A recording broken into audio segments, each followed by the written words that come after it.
First copy घर सुन्नुभएको छ? तपाईँ 1 लाखको मोबाइल फोन किन्दा क्यामेरा, प्रोसेसर, ब्रान्ड सबै चेक गर्नुहुन्छ। तपाईँ ओरिजिनलै खोज्नुहुन्छ। तर जब तपाईँ आफ्नो 1 करोडको घर बनाउँदै हुनुहुन्छ, तपाईँ कम्पनीदेखि ठेकदारसम्म धाउनुहुन्छ। सबैलाई एउटै क्वेसन सोध्नुहुन्छ, सबैभन्दा सस्तो को हो त?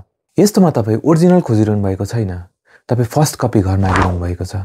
र सबैभन्दा सस्तोले दिने कपी घर नै हुन्छ, किनभने उसले रड, सिमेन्ट, बालुवा लगायतका सामानमा मात्र नभई काम गर्ने शैलीमा समेत कटौती गर्छ। यहाँनिर समस्या के हो भन्दा कपी फोन बिग्रियो भने तपाईको 1 लाख रुपैयाँ जाला, तर कपी घर भत्क्यो भने तपाईको परिवारको सुरक्षा जान्छ। त्यसैले घर फर्स्ट कपी होइन, ओरिजिनलै हुनुपर्छ। सस्तो खोज्ने बानी छोड्नुहोस्, एक्सपर्ट खोज्ने बानी पार्नुहोस्।